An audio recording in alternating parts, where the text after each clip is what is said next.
Jordan Heidma, I think of Ashley Lawrence, and I think of Desiree Scott. Like, I know Des can probably like break it down and everything, and the other girls. Yeah. There's some. No, we definitely have some talented dancers, singers. We could be a real circus out here. Wait. Who's a singer? Who's a singer?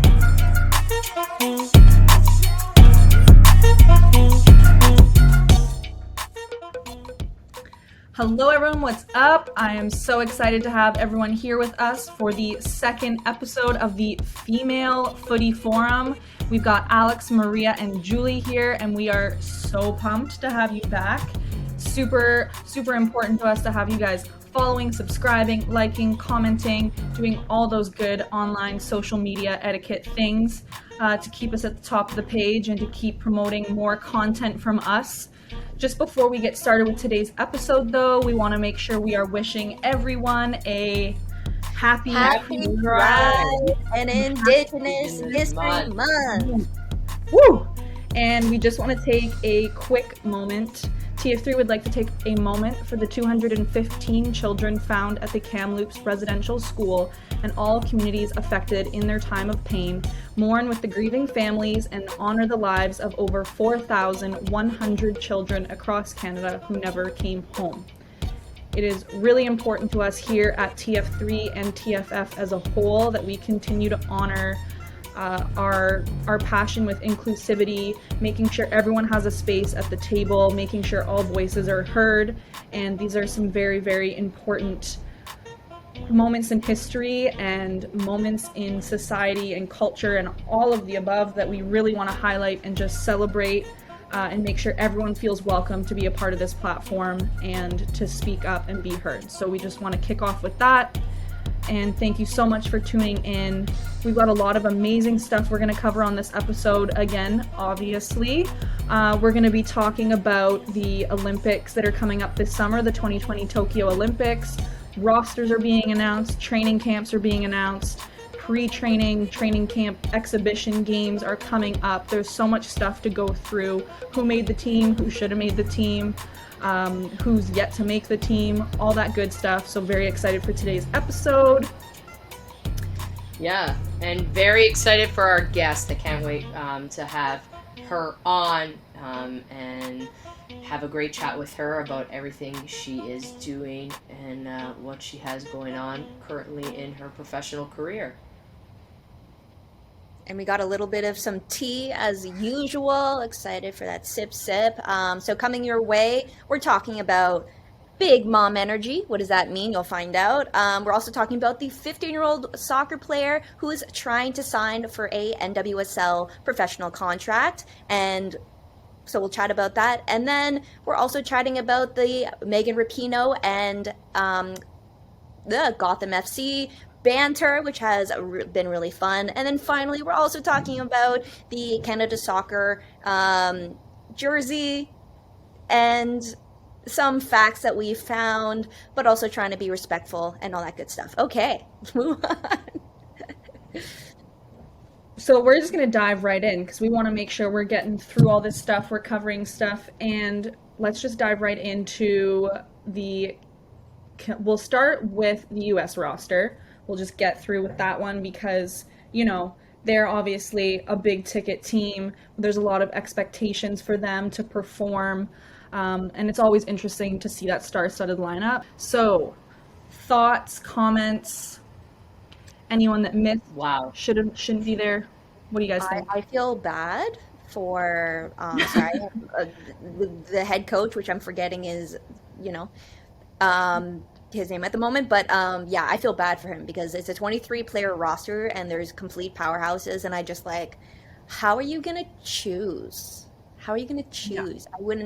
I wouldn't want that on anybody. And then also, I was told that Julie Ertz is currently running on her leg, I guess. That was an injury, but she's getting better and hopefully will be ready for Olympics. So she's probably coming back in, and she's coming in from midfield, so what kind of position she'd be taking? I mean, from my perspective, the lesser of the names, I don't know Andy Sullivan too well. Would she be taking her position? I don't know. But then as for the forwards, I'm sorry, but maybe Sophia Smith. I mean, Sophia Smith isn't as isn't as much of a veteran, but she's also like an amazing forward, and has been doing really well in the NWSL. But I can't see Carly Lloyd, Alex Morgan, Press, Rapinoe, even Lynn Williams. I don't know why. There seems to be a lot of people who don't really like Lynn for some reason. I don't know why. I Yeah, think she's an amazing player, yeah. but then at the same time, even just looking at her, I feel like she doesn't finish as much as she should.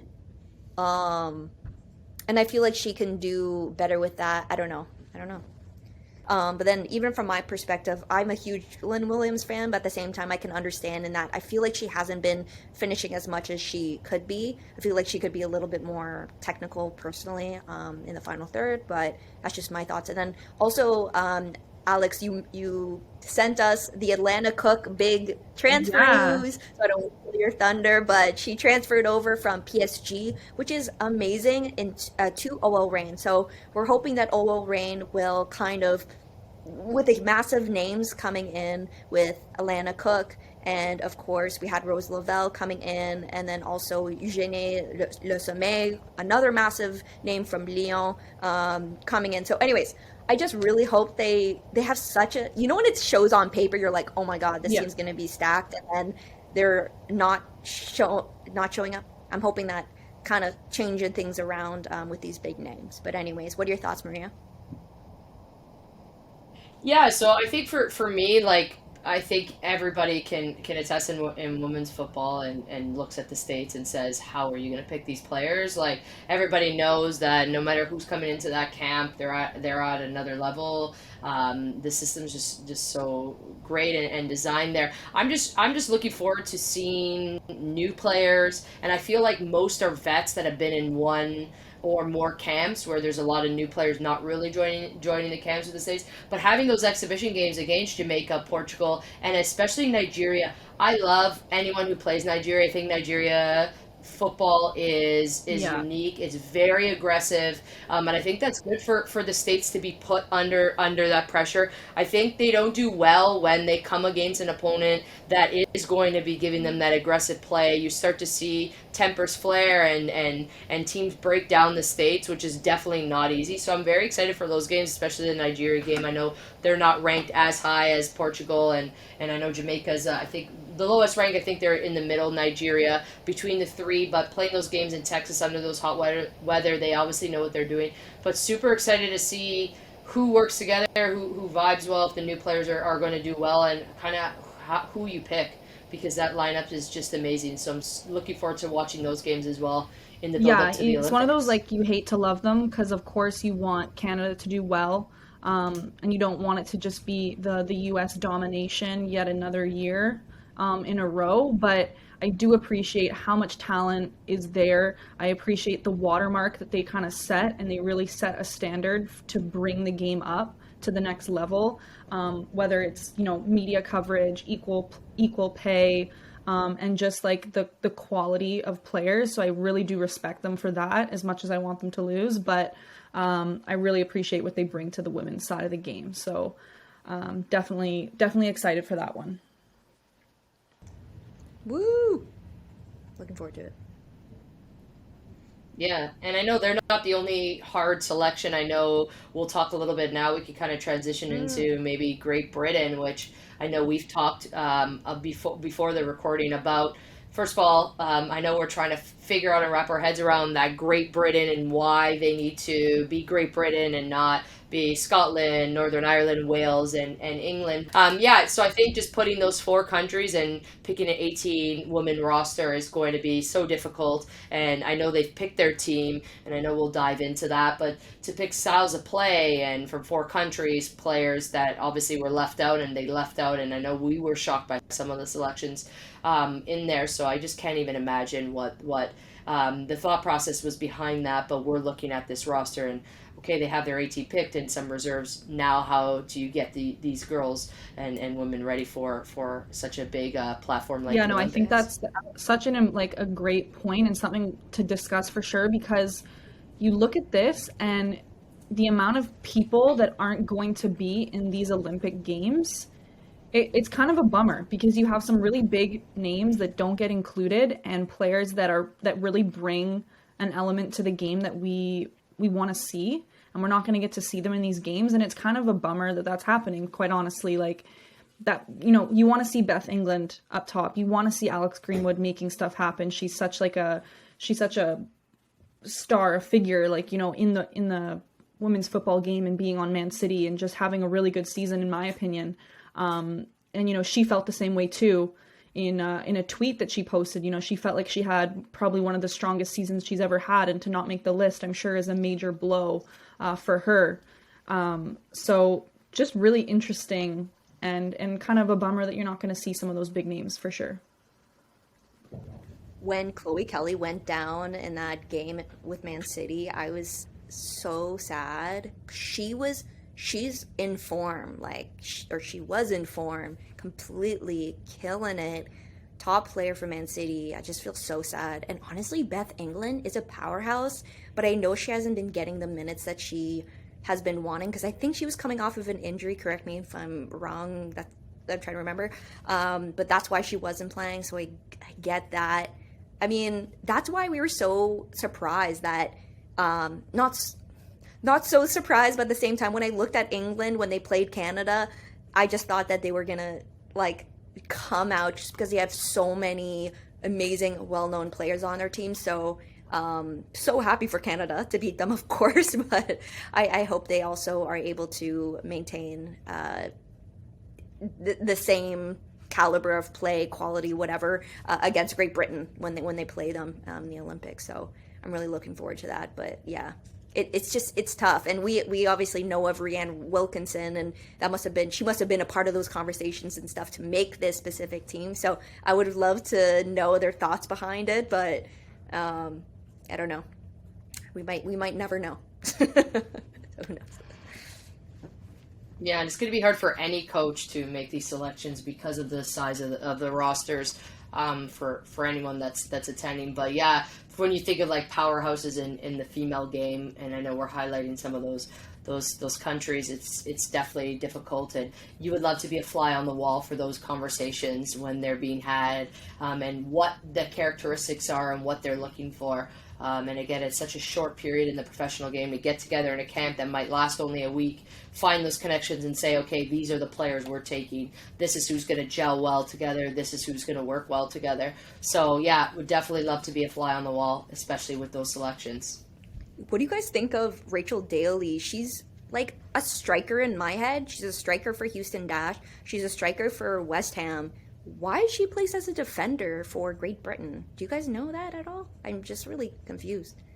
Maybe experience. Like, that's my only thing, right? Like, maybe her experience and her leadership. Because when I saw that, too, I was kind of taken back. But maybe they see her differently than other coaches. I know football, and someone's always told me this, football is based around opinions. But maybe people see her differently, but that's, like, it's not where she's usually getting minutes. So, I don't know. It's definitely an interesting point, for sure. But that's kind of where my thought process was around it. Yeah. For myself, like, I mean, I don't have any real hard cold facts as to why it has happened, but if I'm looking at who their reserves are and who the spot that she's taken from some people, like you look at Niamh Charles, who's on that reserves list, and she is a fullback, but her most recent performance with Chelsea in the Champions League final, like, she kind of choked under pressure, in my opinion, and maybe they just have someone there that's gonna show her, help her build her confidence or boost her confidence, or just kind of show her what like a experienced professional in the game is going to do. And you want to have Rachel Daly on your team, and she's a skilled player, so she has the ability to go back and forth. Maybe she's just going to be there to kind of build up that expectation and set a tone for the confidence they want in the back line. I have no idea, but I mean, I feel like Niamh Charles has a lot of potential, but she's just so young and is so nervous on that big stage that maybe they just need to set a tone back there. I don't really know, but true. And even the fact that she's a big attacking player, I mean, maybe they're looking for kind of like the wide going up. I'm thinking about Ashley Lawrence, they're amazing with going down the line and kind of like being that dynamic attacking player kind of thing. So who knows, but That sounds good. I'm looking forward to seeing them. Do you guys know of any pre-Olympic matches with them? I'm trying to remember, or I would have to look it up, but I I don't. don't. Yeah, I don't think they were announced yet. Yeah. Okay. But for sure, would love to see them, especially. I mean, you haven't really seen the Olympics roster for Great Britain in a while. I mean, last one was that I remember was the 2012 when the one where they had when Canada beat them in that game, but they had such a unique roster then too. And I know the talk around why Great Britain, and not be England, Wales, and everything. But yeah, it's just interesting to see how those players come together. And I know they had talked about that after the 2012. That's where I was going with this, was how they have to mesh together so quickly. But yeah, it'll be interesting to see. And I hope they get some games in so that way we can watch and kind of start to break down that team and that roster. Yeah, lots to come. Let's move on to the Canada. Yes. So big roster, 29 player roster, which is quite crazy. I don't think I've ever heard of another country having a roster that big for training camp, but you know what? I respect it. I respect trying to get eyes on as many people as possible, because we're seeing more and more that we are in a period of Canadian soccer that is in transition. Things are changing, culture's changing, and they're really trying to revamp like the Canadian soccer identity. So I really appreciate having this large roster. Wow, and you just look at the ages of some of those players and players that are making their first or second camp, and players that looked up to Christine Sinclair as kids, and now they're in camp with her and they're trying to compete for a spot potentially to take from a vet. So it's definitely interesting, and Bev obviously coming in, I'm sure, if people didn't know, newly appointed position for her. So I know she wants to get as many eyes like you guys have said, but definitely I can't even imagine those conversations. And I'm glad they have some games scheduled so that way she could have eyes and see everybody. But wow. I'm surprised Adriana was in the mix just because it seemed like she got surgery, and I'm like, how is she back so quickly? Like, I'm pleasantly surprised. Adriana, there's a lot of talk around Adriana being like she's a great impact off the bench player. I don't know if you guys have heard about that as well, but there's also a lot of people who say that like she deserves to be. I'm interested to see how she does, I guess, because she's coming off an injury and we don't know if she's like game fit, what. But I'm gonna say she's maybe like on that like gray area where she might just not be on necessarily. We're chatting about Cloé Lacasse. Obviously, she's gonna be our guest shortly. So excited for that. As I'm just really excited to see how she plays because she hasn't made an official cap yet, correct? No. Cool. So I'm really excited. And same with Evelyn Viens. She just she made such a big impact, and that's what she needed. If she wouldn't have made such a big impact, I think she actually might have a chance to make this roster. But at the same time, I don't know which place she would take. So I think that's a difficult part because I feel like Nichelle Prince, Jordan Heidma, I feel like Janine Becky, and Christine Sinclair for sure have a place, in my opinion. I feel like Deanne Rose does as well, personally. But to know she hasn't been playing with the team right now, because she is leaving, as I've given in the tea last week. Sorry, I'm going on a tangent now, guys. But Deanne Rose is not with NC Courage right now, so we don't know who she's training with. I don't know. Is she going to be at her peak? I don't know. What are your guys' thoughts? Too many. I think that this forward lineup of 8 players that they're going to have to narrow down is definitely going to be the most, I think, surprising to me. Whatever they end up deciding on, it's definitely has the most potential for, switching people in and out and options in terms of what they're going to want and what kind of attacking lineup they want to have, because you really have the option with these 8 players to determine what kind of attack you want, because they do have different styles. So it's you kind of have to get inside Bev's mind and see how she wants the team to kind of line up on the field in order to know what she's going to pick, because do you want speed up top? Do you want players that can, take players on one-on-one? Do you want players that can have play that 9 kind of position where they connect the midfield to the front and have a little bit more of like that passing possession, control it up top kind of thing? Like, what do you want the Canadian women's soccer team to look like up top? And Bev has a very important decision to make, because I feel like we've always struggled up top when we look to Canadian soccer. Everyone's always saying like our ability to finish is where we need to improve, our ability to be creative. We create like athletes in Canada, we create people that have good soccer knowledge from the back moving forward, but we're always struggling to have that creative piece on top. So I feel like this selection is going to be Bev putting her stamp on what Canadian women's soccer is going to look like by who she picks, and that's a big decision. Yeah, no, absolutely. And I think with that roster against Czech Republic, I know they have 2 exhibition games coming up. I think for Czech Republic, you try to get as many players in as you can. And then when you're playing powerhouse Brazil, you start to select and start to say, okay, these are like the 18 we're looking at. And for me, big shout out to Adriana Leon coming from Maple, and that's where we both grew up. And knowing her brother and her family, I think for her, like you've said, it is people have always looked at her as this impact player coming off the bench. But it's tough for a player like that, because you have the best scorer and finisher and holds the record for FIFA goals in the world, Christine Sinclair, in your place. So I think she's in a tough spot, looking at that number 2 behind Christine Sinclair. But it's a tough place to be in, because you have the best goal scorer ever on your team. So it's definitely tough. But like both of you said, around the forward lineup, I love that she's picked this many forwards and midfielders, because I find sometimes we are looked at as a country that will sit back and focusing on defending more. So I like that.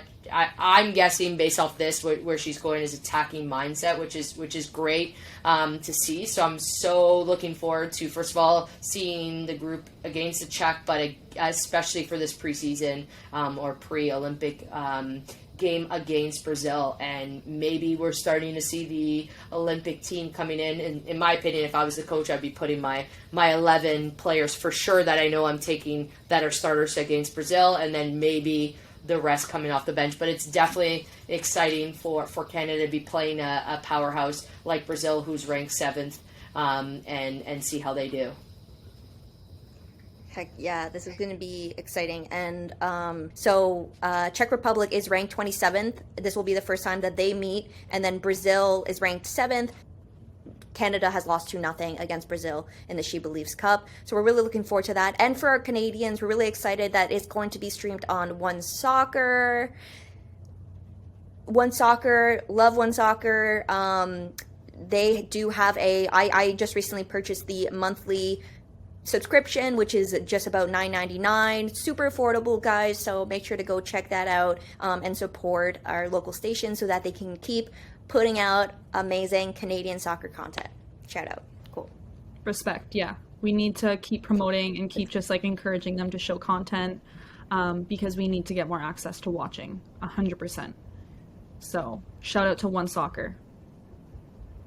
Yeah, big shout out.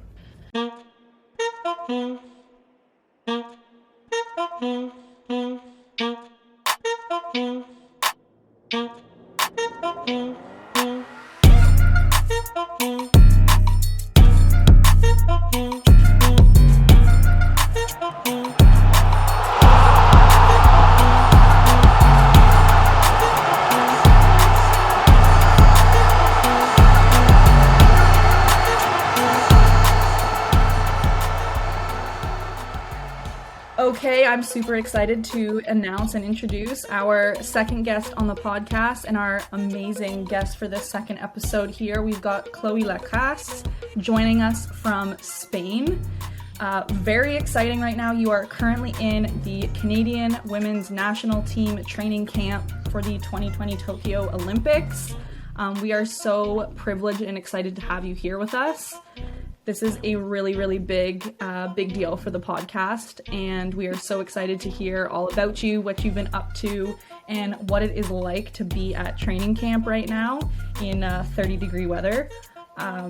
So we'll just kind of hand it over to you to introduce yourself. Ladies, I don't know if you want to say anything before we get started, but I'm pretty fired up about the episode today. Yeah, Chloe, thanks so much for being here, and take it away. Like the fact that you spent an entire day during training camp, I'm sure with back-to-back meetings and practices and all that, and then you're still willing to do this, just shows how much of a kind person. So hallelujah. Okay, that's it for me. Yeah, no, it's that northern in you. It's that Sudbury. For sure. Grit. Awesome. Yeah, no, take it away. All right, so my name's Cloé Lacasse. I'm currently playing for Benfica in the Canadian women's national team. I'm a little sunburnt from this Spanish weather today. I wore 60 SPF, but it did not come through. I'm 27 years old, but I feel like I'm 17, so that's that. Yeah, and I'm excited to be here. Thanks for having me. I love that you feel you're 17 at heart. Like whatever you're drinking or eating, pass it over here, because I'm like the opposite. I'm too old. I'm 27 and I don't feel 17. So yeah, that's awesome. Tell us a little bit about, I don't know if you want to give a little background, like growing up, where you're from, all that kind of stuff. And you have lots of highlights. So we'll just go chronologically and see where we end up. Okay, for sure. No, so I'm from Sudbury, Ontario, which is about 4 hours north of Toronto. I grew up for a small club called the Sudbury Canadians. So Sudbury only had 2 women's club, and the club that I played for was the one that played in the, oh my gosh, I think it's the OWSL, the Ontario Women's Soccer League. I don't know if it's still going on today. And once I hit about 12 or 13 years old, I got recognized by the provincial program. And then later on, after playing a few provincial tournaments, I think 3 or 4 years worth, I was recruited by NDP. I think you guys have changed the names now out there, actually, but it's kind of like the National Development Program for the youth. And then I ended up at Iowa. And after Iowa, my 4 seasons there, I ended up in Iceland, and now I'm currently playing for Benfica. But yeah, started out in North Ontario, small town. Yeah, and when I heard that, I was excited because my family's from North Bay. So anytime I get a brag about being from up north and stuff, I get excited. So, I think one of the questions I wanted to ask you, and I think a lot of people that are listening to this, it's great advice because there are people from smaller towns. I know a lot of the leagues and the bigger opportunities are in the bigger cities, but what's kind of your advice for those people who are from those smaller towns, and what's advice you were told growing up in a small city in order to make it to a stage where you are and have such an amazing career so far? I think coming from a small town, it's going to come with its challenges, right? Just like for myself, traveling to Toronto every weekend, my parents drove me literally every weekend just so I had a fair shot at being recognized internationally.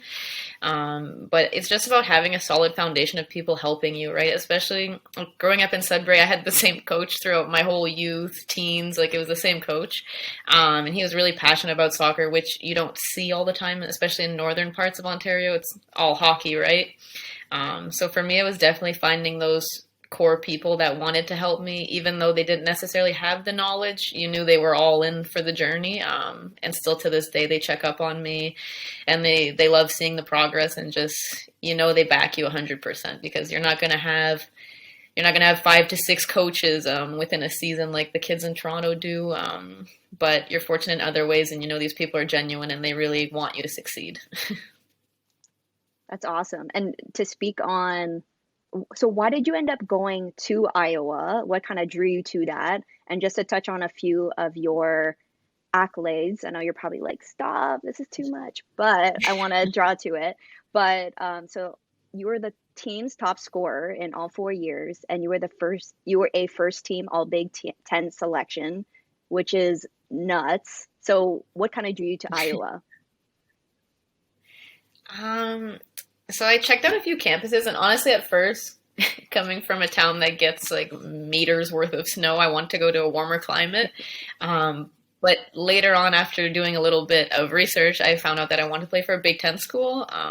I just knew that the caliber of athletes there were phenomenal, and I knew the facilities were going to be super top notch, right? And then I had a bit of interest, and Iowa caught my eye just because it was a super familiar vibe compared to Sudbury. It's a Midwest town, 4 seasons. And as soon as I went and visited the campus, it just really, like, I know this sounds cheesy, but it really felt like home. And the coaching staff, their goals for me aligned with what I dreamt about my career looking like. And they were also super willing to help me academically because I was definitely someone who was very like soccer. But they're like, okay, Chloe, but if you're coming here, you got to find the balance, which I think with a lot of top athletes, that is a struggle.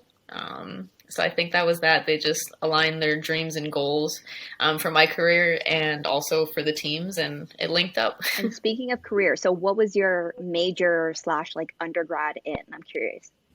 So I did my bachelor's degree in law and sociology. So is that? But I definitely prefer the sociology. Oh, okay. So wait, so are you thinking about law at all? I'm gonna say no right now. I always get this question in interviews, like, if you stop playing soccer right now, what would you do? Right. And if I had to answer that, it would probably be something in real estate or just like, I'm just going to say real estate just to make it broad. So do you have like family in real estate at all? Is that why real estate would be? I do not. I have family in law. My dad invests in properties, so I guess that's real estate department. And my mom is a teacher, well, a retired teacher. So cool. Someone has to start, you know? Yeah. The reason why I asked, I have so many like friends within the real estate market. I feel like it's something really big. I'm sure you can imagine, especially the GTA, Toronto. You can make some really good money. I bet you need those connections. So hit me up in a few years. Yeah, totally. That's sick. And I guess kind of transitioning to the training camp and stuff. Obviously, super hot. Mm-hmm. And girl, reapply that sunscreen. I'm a pasty northern too. We get it. No, respect, okay. And how is your first day of training? Like, what is your day in training camps looking like? Are you able to kind of like break it down a little bit for us? That's cool. Yeah, so yesterday was our first training session, but it was just a recovery session because most people arrived quite late on what are we today? I want to say on the 6th. No, on the 5th, people arrived quite late. So yesterday we just did a little pool recovery session, stretching, nothing too crazy. And today we had a few meetings, and then we had our training session in the evening. Right now we're trying to train when it's super hot just because for Tokyo the weather's going to be even warmer than this. So we really need to brace ourselves for that. But no, it's going to be a smooth transition in the way we're doing it. And I think they're doing it right. We get slushies, which is quite nice with Powerade and shaved ice. I highly recommend that for your teams and your players. But no, it's been good. Just really busy day. A good old 8 to 9. The 8 to 9. Yeah, that old work day. Oh my God. I like the sound of the Powerade slushie. I'm gonna have to implement that at my place. To set up a little Powerade slushie bar and get a couple different flavors going. Sounds like a very good. Yeah. I can't even remember what it's called now. It's going to drive me insane. But there was this like stuff in university they used to make us drink after. And it was just kind of like this awful tasting green liquid that you just chug as fast as you could to get it down. And I really wish they would have done Powerade slushies. I think I would have. Yeah, that doesn't sound nice, you know? No, green's never a good color for sports drinks or sports liquids. No. The amount of girls that did research into the ingredients and then came back and said they had like intolerances to certain things in the ingredients, so they like could like opt out of drinking it was great. That's hilarious. Yeah. So talking about arriving on Saturday and like training on Sunday and Monday and all that kind of stuff, like we're hearing all these people when we like going to training camps and all that kind of stuff, or going from North America and different groups of people coming together right now during COVID, like there's quarantines and lockdowns and like the bubbles and all that kind of stuff. Like what was the vibe when you guys all arrived on Saturday, and what's kind of the protocol for you while you're in Spain training? Mm-hmm. So we're getting COVID tested, like I think every 2 days. I've already done 3 since being here. And in this hotel, we're the only people in the hotel. So, I mean, we are in our own bubble, right? We don't see anyone else. The first people we're going to see outside of our bubble is going to be the Czech Republic. So they make sure that we're doing this in a safe manner, right? Because we are in a pandemic, so we have to make sure we're doing things top notch. But no, we're definitely in our own little bubble with plenty of COVID tests to go around. Do you guys get to interact? Like, are you roomed with someone? Or are you still doing that kind of self-isolating? No, you stay by yourself. Stay by yourself. So lots of Netflix, lots of downtime. Yeah. Yeah, lots of alone time for sure. You really get to know yourself. Might be good, might be bad, okay? Yeah. True.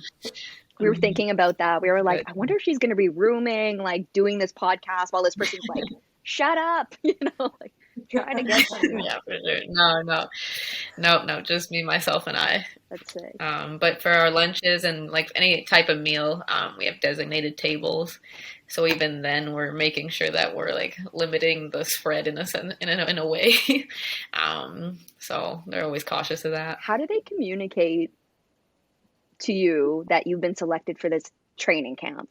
You're so excited. Do they do it by phone call, email, text? Like what's kind of the process? And then like to build on that too, like what's your mentality going into this training camp from your perspective, being a little bit, I guess, like newer, but being like an amazing player? Yeah, for sure. So I'll leave that. So for me, it was a phone call. And it was a few weeks ago. So I think they give you that proper time to mentally prepare, especially for me. So I just finished my season at Benfica about like a week ago. And I went home to Canada to see my family just a little bit. Cause for me, that's important because I never get to see them. But I guess everybody prepares differently. So I went home and I needed a few days of recovery just because I came off like a year-long season. But it's definitely it's really surreal. I think anytime you get that call, just because it's always a really pleasant surprise, right? And being on that list to possibly go to the Olympics, that's even more incredible. This is my second camp, you know what I mean? And everything's really hitting me fast. I don't think I'm getting the opportunity to really absorb what's happening. But no, it's a really cool feeling. It's definitely surreal for me anyhow. Who made the phone call? It's Bev. Okay. Yeah. If it was somebody else, I'd be like, Yeah. She doesn't want to do it personally. This is probably like her excitement. Yeah, my mom gave me a few calls back in the day, but it didn't pan out. I was like, hey, cool. True. Thanks for the support, Mom. And how was that playing the season in Portugal? Obviously, most of us have followed kind of the journey you had, but what's some things you like about living and playing in Portugal, and just kind of give us some insight on that. Yeah, so Lisbon's been fantastic. My first year there, I had a little bit of a tricky transition, to be honest. I wasn't sure whether I loved the city or not, but it's kind of funny. But during a pandemic, I found like my love for Lisbon, especially this city, because there's beaches all around, but you're also getting like the city vibe too. Like you have the malls, the boutiques, you have everything you need. But it's also nice because like where I live, it's quite central Lisbon. So I'm a 10-minute drive from the beach. For training, I'm literally a 2-minute walk. So it's really super accessible, which I've really come to enjoy, and it's definitely multicultural. There's everyone and anyone you can imagine out there, and my Portuguese is coming along, so that's actually helped the transition quite a bit. And Portuguese is actually quite similar to French, so if you guys speak French, you could definitely learn Portuguese if you want.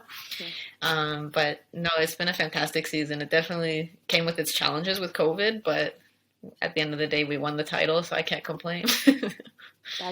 That's amazing. And you said it was a little tricky. Was it just tricky because you were being away from home? Was it tricky? I'm sure it was a multitude of things, but maybe the language, like you said, right? Like that. Yeah, so this is kind of funny, but I always imagined myself living in that type of climate and just that type of environment. But when I got there, I was like, wow, like I really miss seasons. I really miss snow. And I never thought I would say that. Yeah. So I think that was a little bit tricky. The weather alone, the language was tricky. Like I remember my first few weeks there, I was dealing with like bank errors, and there was a bunch of, even thinking about it now, it gives me a headache. But yeah, because when you're dealing with financial things and you're doing it in a different language, I mean, I don't recommend that, guys. So it's just like little things like that, and they just kind of added up. But now that I've kind of immersed myself within the culture and I can speak the language to a certain degree, now I'm feeling good out there. That's sick. That's good. I know that would be super tricky. And you said like I speak French. I went to like full French school and everything like that. I've never Yeah. been to Spain before, but like I feel like Spanish is similar in that way where it's like Yeah. you're like No, Portuguese, Spanish, French, it's all the same. It's really cool, similar. cool. That's good. I mean, this kind of jumping back and forth, but like, do you know why they picked Spain? Like, was there any kind of like reason why? Is it just a central location or? I couldn't say, but probably has to do with the oppositions, right? Yeah. I know for Brazil, quite a few of them play in Spain and in Portugal. So I think for them, it was quite easy to get a lot of players there. And even the Czech Republic isn't very far. But no, I'm not sure why. That's okay. You don't have to. Yeah, sorry, guys. We were admiring your Instagram picture of the winning team today. Take us through that training camp, and congrats on the win. We saw Thanks, that. guys. We saw that picture right when we got it. We're like, yes. No, we just did small-sided 7 versus 7, and hey, the green team persevered today, guys, and we really came through, pumping in those goals. You know, we started out slow today, actually. We started with a loss, but then, hey, once we started that winning streak, there was no stopping us. Where do you like line up position-wise? You are a forward, but where do you feel like most comfortable on Team Canada right now? Like, where do you see yourself fitting? I think they could use me anywhere from 7, 11, or 9, so a winger or a center attacker. Yeah. I'm a pretty dynamic forward, so I guess it just kind of depends what they're looking for. I'm definitely not like a post-up number 9 like a Lukaku. Mm-hmm. If I'm a number 9, I'm more of an I'm not gonna say that. I'm more of a mobile, dynamic number 9. But I was gonna make a reference to a player, but I'm just not gonna go there. We'll just stick with Lukaku, not like Lukaku, okay, guys? Would you ever consider, because I know like Ashley Lawrence, like she's gone from like a midfield to a defense, like like would you wouldn't say no to whatever position, right? Like you would kind of be. No. I especially think wingers are such versatile players in general. You see a lot of wingers become fullbacks. You can even see them play the number 10 depending what style they are of a winger. So really, I could play anywhere besides center back. I wouldn't go there. Goalkeeper, I wouldn't go there. But I mean, hey, if you guys really need me to go in there, I'll give it my best shot. But I wouldn't put myself there, okay? At my 5'6" stature, I have long arms, but yeah, no, I'm going to stick to my attacking role. Won't try to sell myself as a goalkeeper either. That's good. I'm with you. Maria, sorry I cut you off. I kind of wanted to. No, I wanted to kind of ask around the transition between, like now, so like talking like interview you as like a coach too, but the transition of different methods and styles going from Benfica or from Iowa and now with the national team. How are those styles kind of different, and how do you adapt so quickly to those styles of play? And I mean, in a national team camp, you don't have as long as a season you would with Benfica or Iowa. You obviously over 4 years developing that, but kind of going into a camp where you don't have a lot of time, how do you adjust quickly? And, what's your advice for everybody out there that's listening to this? I would just say to be versatile, and you always have to come in with an open mind, because there's always that period that every player needs for adaptation, right? When I showed up at Benfica, we play a very like artistic style, like a Brazilian style of play, right, where it's very creative, and they look for those big switches of play, and they look for those individual moments where you can show your skills, whereas here I'd say it's more of quick transitions and using that athleticism that Canada has. But it's just about coming into these types of opportunities with an open mind. Like you have to come in being aggressive and you have to showcase yourself, but you also have to give yourself a break because you're not going to get it right initially. It's just, you're learning. So true. I was thinking about, I know I'm kind of going back to the same question, but I really want to hear like just being a new player and the mentality that it's a 29 player roster. And it's like, you want to show your best self, but at the same time, there's a certain sense of like being realistic like not saying that you can't, because I think you're such an amazing player and I feel like you absolutely can have a spot on that top 18. I'm just like, do you have any of that sense of like, I'm gonna bust my ass, but if like it is what it is, it's the Olympic team. It's only my Yeah, what do you? yeah, I would love to hear your thoughts because like as a player, yeah. you know, it'd be really tough. Well, for sure, like this being my second camp, like obviously I'm very new here, you know what I mean? And like I'm learning each individual player and what their strengths and weaknesses are, and they're also learning mine. And I think it's just about finding those best combinations as players that they can find at the moment for the Olympics, because you have to find the players that play best next to each other, and just those connections that have, I mean, some of those connections have been built throughout years, right? It didn't come within weeks, it took literally years. But for me, like I want to show my skills, but I also want to make sure that it's benefiting the team, right? But how I think about it is just coming in a very aggressive manner and doing everything I can individually. At the end of the day, that's all I can control, right? Absolutely. No, that makes total sense. And what do you think your expectations are for the two upcoming games? So on Friday, you guys are playing Czech Republic, who's ranked, I think it was Yeah. 27th in the world. Brazil, the team lost 2-0 in the She Believes Cup in the last and you know, what you kind of have a feeling that I feel like Canada can still beat Brazil, of course. There's potential for that. But what's kind of your psychology potentially of the team, potentially of Bev, if you're able to share that, of course, going into that those two games? Yeah, well, it's the first time Canada, I think, meets up with Czech Republic, so I think that'll be really interesting just because I think both teams are really going to want to show their identity and who they are as a group, just because, I mean, they've never seen each other, right? So I think that'll be a really fun game just to showcase who we are as a group. And they're going to come out with everything they have, right? Because they know that we're prepping for the Olympics, and I'm not sure if they qualified for the Euros. I think they might have. And then Brazil's always a fun team. Just I have a few teammates that play there, so I kind of know what they're about. But I think especially what Pia's done with that group, I think she's taken Brazil to the next level. But the result that she believes, I think there's quite a few different players that are here in this Canada camp that were there at that prior camp. So I think we're definitely going to surprise Brazil, and they're going to see a completely different team. I think we've taken some really positive forward steps, especially after England and Wales. So I think we're just building off of that, and hopefully that'll show on these upcoming games. Yeah, I really feel like the momentum there growing, because I remember watching that Brazil game and kind of just thinking to myself, this isn't lining up. Like, Yeah. the energy that was at that first game, and then you watch the Brazil game, and it just didn't, it seemed very out of place. So it's one of those, like, you know, maybe it was an off day, maybe things just weren't aligning, whatever it was, but it really didn't seem like the Team Canada we saw in game one of She Believes. So I kind of, I feel the same way. Like, I feel like things are going to go different the second time around. And the Wales and England game, pleasantly surprised. I mean, Wales kind of anticipated that, but England, like, the way that we just dominated that game, like, was so impressive. It was a good result. It was definitely a good result, especially after finding out that we pulled Great Britain in the Olympics. So it'll be mostly the same players, right?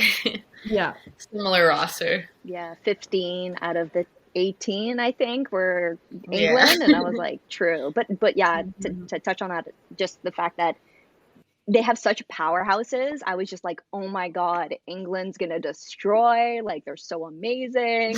I mean, of course, Canada does as well, but I was just like, you think of Man City, Arsenal, et cetera, et cetera. Anyways, so. Well, they're playing around with their roster too, right? They were trying out new combinations, as were we.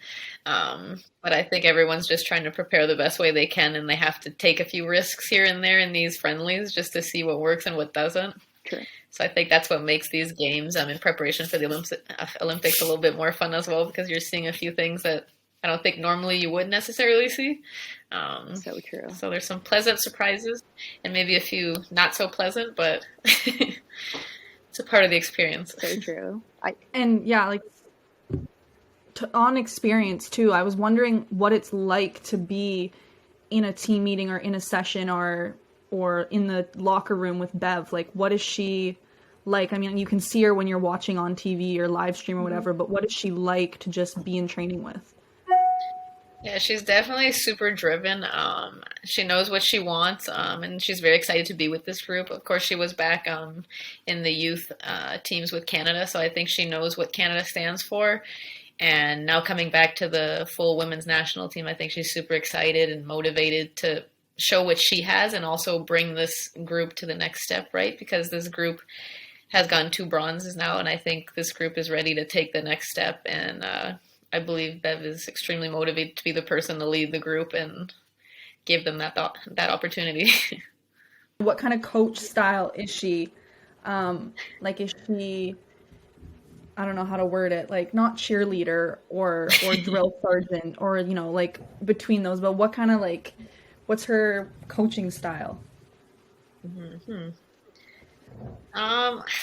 That's a tough question, but I think she's very direct and she'll tell you what she wants. And then she obviously expects you to execute, but you're definitely given the right information and tools to succeed. And she tells you what she wants, and it's just, then it's your moment to give it to her or not. Okay, fair. Is she jumping into sessions? Because I know when I coach, I jump into every session I can. So when we're 1 down or anything, I'm ready. And the kids know that. She getting into those sessions with you? She has jumped in a few rondos. She's played the square a few times. Yeah, she's done that. She's dipped her toes. But that's always a good moment when a coach jumps in, for sure. Yeah. Then the Megs are out. You're just looking for them. Yeah. You have to like, come here. Yeah, I've had a few players when I've jumped in and they've looked at me like when, you know, when I'm first starting with the group and I jump in and they look at me and they're I had this player one time go, the coach is actually going to work hard in practice. Like, they're going to do something. I'm like, whoa. Yeah, some of them don't realize that you've ever touched a soccer ball. Yeah, and then I also just thought, like, 1, good for you to be 12 and to say that to me, and 2, like, confidence. Who were your coaches before? They just sat on a milk crate, I guess, next to the field and yelled at you or something. Yeah, well, you know, some do. It's a different approach. Oh, very different, yeah. We really appreciate it, obviously. We know it's like a late night. You want a good night's sleep, so totally get it. No, thanks for having me. No, I like what you guys are doing, so I'm excited to be here. Seems like you guys are taking a good step forward for the women's game. And that's important. Yeah.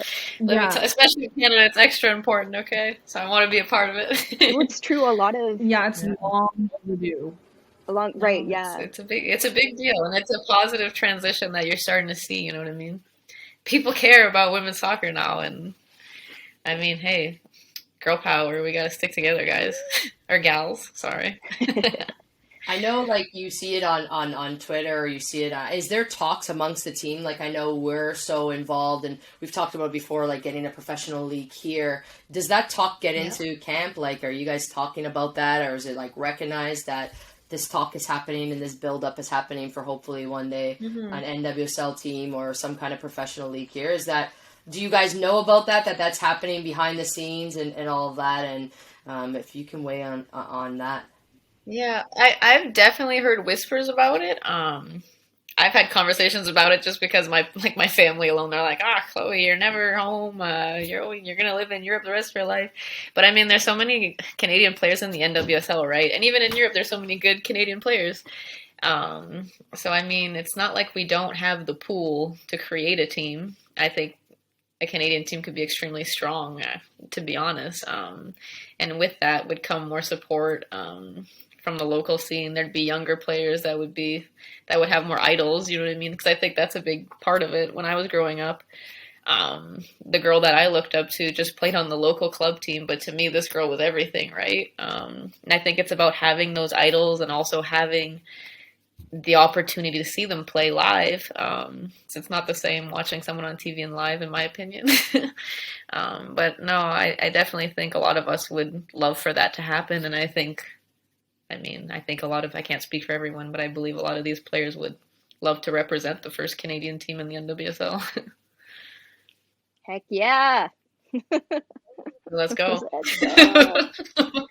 No, it'd be super sick. I know that we're like, I don't know like how far that is, whether it's NWSL, and then we're thinking about like the actual league, and then you're thinking about minimum salaries. So what does that look like? So is it even like worth for players? Would we get the top players? Maybe, because I'm thinking CBL, and I'm thinking the minimum there is 22,000. So it's like, it's such a big discussion, and I'm just like, it's exciting. Yeah. on a tangent, but yes, like it's exciting. There's good vibes around it. No, Lots of excitement around women's soccer. yeah, it's good that we're talking about it, but we definitely like it's gonna take a big movement and a big backing to make it happen because I mean some of these players are making really good salaries in Europe, some of them are making good salaries in the States. So if Canada wants to do it, we absolutely have to do it right.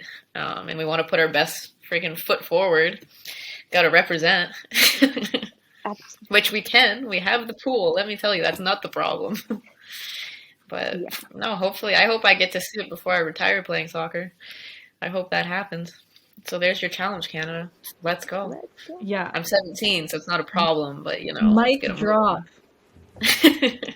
moving. Yeah, I don't know if there's anything else, any other questions. I don't know if there's any other like shout outs or things you want to share, Chloe, from your end.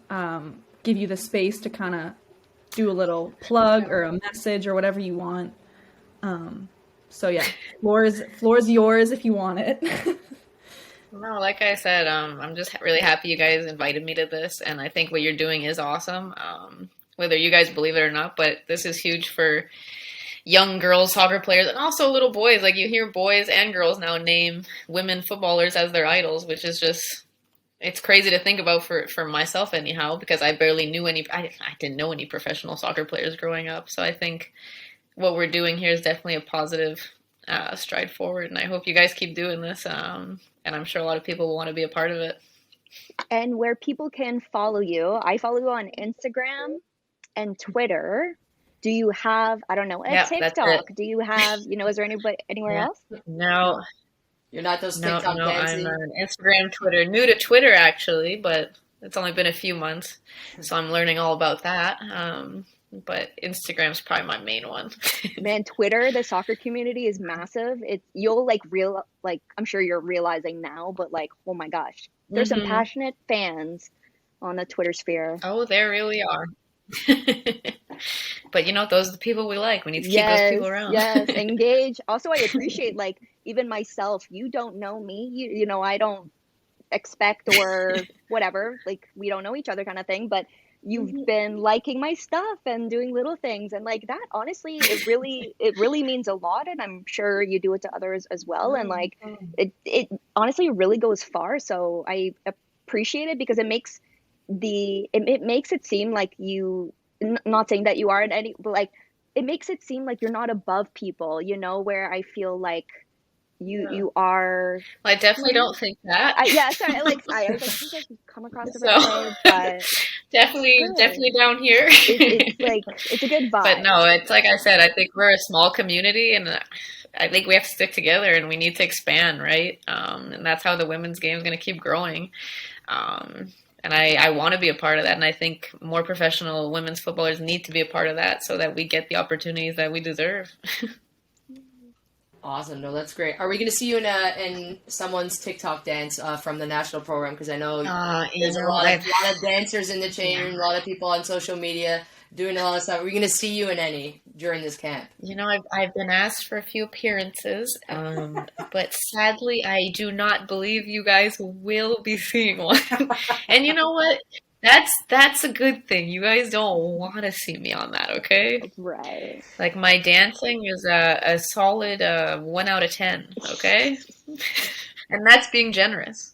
So It's important to know your strengths. Right. Yes, It's important to know your place. Yeah, well, see, you're not going to gain any followers if I go on your TikTok. It's not going to help you. Yeah. So, and they're still very like, Chloe, come on, you need to do this. And I'm like, guys, I don't need to do this. I don't have a TikTok. It's not going to help your following. It's not going to help mine because it's non-existent.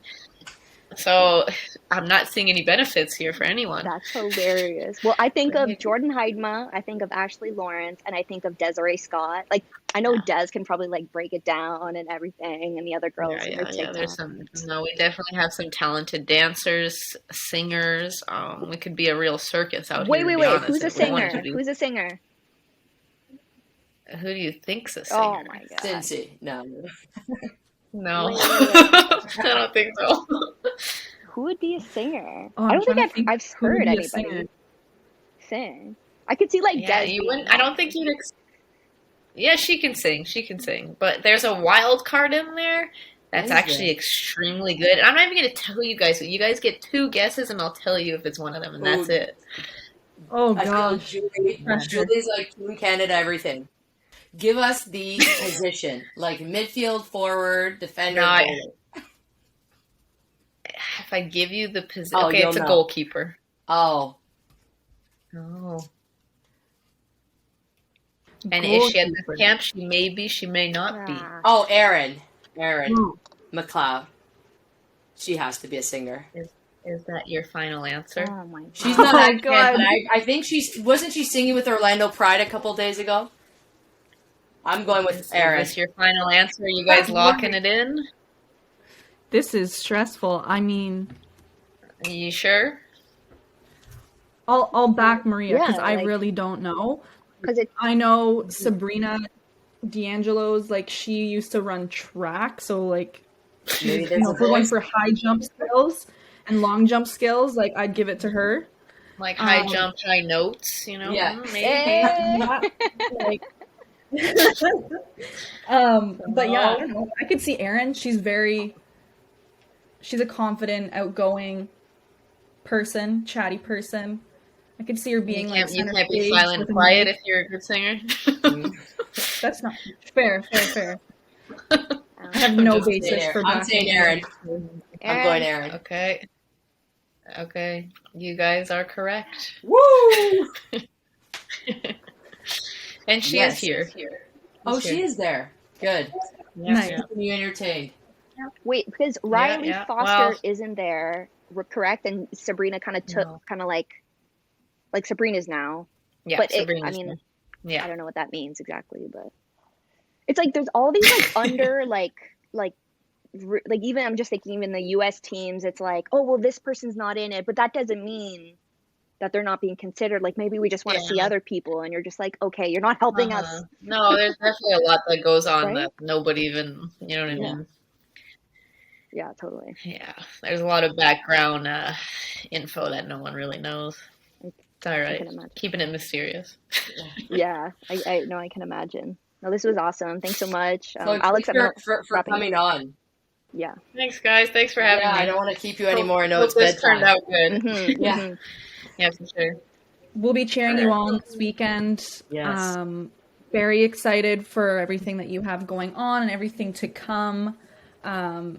We are rooting for you to make that top 18. You definitely are guys. going to bring a creative element to the front three that is needed, in my opinion, to succeed at the Olympics. So sending you like good vibes and best wishes and go and kick Thanks, some ass guys. out in training camp. Yeah. Yeah. There's your TikTok. There you go. I don't even, save it there. No, that's it. Cool. All right. Thank you so much. Thanks, guys. Awesome. This has been TF3 with Cloé Lacasse. Always a pleasure to have guests like yourself on. We want to continue pushing females in sport, women's soccer, women's football across the globe. Thank you so much for tuning in, and go Canada go, and go Cloé. Thanks, guys. Thanks so much. Bye-bye. Bye. Bye, Chloe. All right, go for it, Julie. Oh, right. Okay. So, welcome, guys. We are on for our second episode of The Tea with Julie.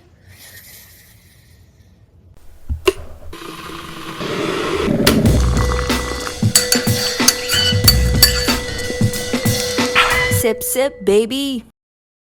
All right, guys, we're really excited. So, we're going to start off with a little quick non-update, but I've been trying to keep updated with everything Deanne Rose. So, just a quick reminder, Deanne Rose was actually decided not to continue on with North Carolina Courage and to actually sign with a team in Europe. I've been looking up her name, looking up the news. There is no update for, I want to say it's been at least 2 to 3 weeks now, which is nuts. So we'll keep you updated with that. Next, there is talks about, so speaking of North Carolina Courage, there's talks about Abby Dahl-Camper actually returning to North Carolina Courage. She has a 2.5-year deal with Man City currently, and Paul Riley is trying to get her back. So we'll see. We'll definitely keep you updated on that. And next, I kept you guys thinking about what the heck did you mean about Big Mom energy? Well, as we know, Orlando Pride has some amazing moms on the squad who are powerhouses, okay? So do you ladies, Alex and Maria, do you ladies remember when we were, I don't want to call it chirping necessarily, but we were saying Orlando Pride has Marta, has Alex Morgan, has Sydney Leroux, and so many other amazing athletes. How are they not killing it right now? You know, they were probably at the top or the bottom third of the standings in the Challenge Cup. Well, they're now at the top, guys. Welcome back. And the reason why I said Big Mom energy was because Sydney Leroux actually posted up a really fun post. We'll put it up so you guys can see it, of her scoring after she scored, and you know how passionate she is, and she wrote the description or copy saying Big Mom energy, and I just like absolutely love that. I like freaked out about that. But Alex Morgan and Sydney Leroux are really on the top of their freaking game right now, guys. So make sure to tune in to Twitch for those from Canada, where you're going to be able to stream for free. I want to say 95% of the NWSL games, okay? So make sure to check that out. Okay, next we're going to move on to some really fun banter that Megan Rapinoe has been having with the Thorns, number one, and then also with Gotham FC. So Rapinoe, in a press conference recently, after their win against the Thorns, she called them, in a fun way, holes, and that everyone hates them. So she said they're always good and they've got the best stadium. So obviously she's like boosting them up a little bit. They've got the best fans, you know, and they always have incredible talent on the field. So everyone is gunning for them, is gunning for Thorns. So she says, I love it. I love all the talking, which is super fun. So after Rapinoe scored in the Thorns game off of a free kick, she runs to the Thorns fans, and she does her like very classic, you know, showman pose where she's wanting to get their attention, and all that the fans could do, the passionate Thorns fans, was flip the bird and give her two middle thumbs you get what I'm saying? Two middle fingers, which I thought was like hilarious because I feel like the camera caught. I remember seeing one of the fans like doing that, and right off the bat they like switched the angle so that you wouldn't see their fans flipping off the bird. It was just really funny. And then also the Gotham. So all of this banter is going on Twitter. So guys, make sure to follow Rapinoe and NWSL and everybody. But I love Gotham because they're very like sassy in a lot of their tweets as well. So in the press conference as well, Rapinoe actually called Gotham, New York, New Jersey, Sky Blue FC, like kind of poking fun at the fact that they're old/new, really long name, just kind of poking banter. So then Gotham FC came back to them and started really playing into it and saying Seattle, OL, Tacoma, Brain, whatever, just kind of giving it a little bit of back. And they even went as far to putting in their stadium, we'll show you guys the picture as well, of the jokes names that they put on. So you'll actually see that like in the digital feed or whatever, at their stadiums, that they put their like hilarious long names that aren't actually their names. So I thought that was really, really cute. So the good thing about this, guys, is that it's banter, number one. Fans love it. It makes more shareability, engagement, all that good stuff. And then also it means more eyeballs and excitement around the game. So I feel like Megan Rapinoe is really playing into that, and we love it, okay? So I'm going to wrap it up with one more last thing. So this was something really interesting that Maria sent over my way. And guys, I want to be as like respectful as possible because like it is Canada Soccer. We play under Canada Soccer, all that good stuff, and take it for what it is, for what it's worth. Do your own research, okay? So basically we'll show you a picture right here. Essentially, this is a fan. I think this was a podcast a person who follows this podcast or is in charge of this podcast. Wow, I'm speaking really great right now.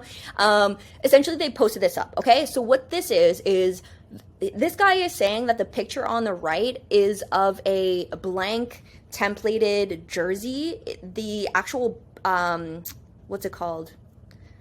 It's called Strike 2. So it's like the templated whatever that we'd be getting. And then the Canada Soccer are releasing the actual Canada Soccer jerseys, like replicas, on the left-hand side with the badge, and you can get the lettering or whatever of your favorite team or of your favorite player, which is amazing. But they are quite expensive. So they're about $150 Canadian price tag. Meanwhile, these gym shirts on the right-hand side, these people are saying that they're about $40, which, again, take this as you will, because yes, you have to consider that they have to pay for the licensing in order to put on the logos, in order to get licensing for, I'm sure, to even have your favorite athletes like Christine St. Clair. I'm sure that costs quite a bit of money, and then also having the specific lettering, it costs a lot of money. So I want to give them the benefit of the doubt and make your own decisions on this, but I'm just going to leave it there. So we did quite a bit while I was trying to do my own research. I didn't want to take this for face value. I did end up finding a couple of links that showed that this was in fact factual. They do have these on certain websites, the templated one without the jersey, that are about, I found one that was $35 euro, another one that was about $18 euro on sale. So yeah, I found that was interesting. And then also what we found out, which we'll post another picture right here, is the fact that they aren't actually putting on sale the exact jersey that the Canadian national players will be wearing. They're just a little bit different, and you guys can see that on the picture right there. So it's just a little difference on the shoulder, but so it's not an exact replica. And that was something else in the article that they did end up discussing, which was interesting. So you know what? We have some breaking news. We have some breaking news about Janine Beckie. Really exciting. She just tweeted, we'll put the tweet right here, that she's very excited that she's going to be a part of the Euro 2020 TSN sports broadcast team as an analyst. We've got a great team. Be sure to tune in and check it out. So that was her tweet right there. And basically, that's really exciting because I don't think we've ever seen Janine Beckie do an analyst type of role. We'll be interested. I know we quickly discussed when she'll be fitting that in, and like between training camps and sessions and all that good stuff. But I'm sure she's super excited for that experience to dip her toes in, and we wish her the best of luck on that analyst opportunity. Thank you so much for tuning in for another episode of The Tea with Julie. Talk to you later.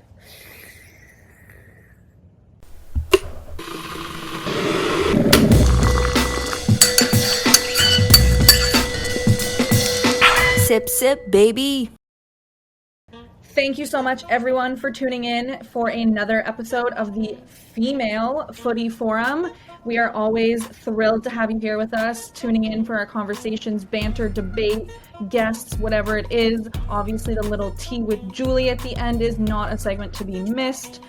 Much appreciated all of the comments, feedback, likes, subscribes, retweets, shares, not retweets. We're working on Twitter, but I was just on a roll there. But thank you for tuning in. And we are very excited for this episode to drop, and we know you guys are too, because we've got great stuff coming. Be sure to tune in every 2 weeks. We're going to be dropping a new episode for you guys, so be sure to look for the post for the next episode too. So this is Alex Abrahams, and I am tuning off. Thank you so much, guys. If there's any comments or you want to see something or talk about a topic we discussed, please get in touch with us. We would love to hear from you and get forward and get to know you as well. So thank you for tuning in for episode 2. Bye, guys. Wait, I see you. Don't go yet. Hit that subscribe button and make sure you follow us on Instagram at TFF Media and TikTok at the Footy Forum to ensure you're part of the most inclusive football community out there. We hope you enjoyed the episode. Until next time, take care.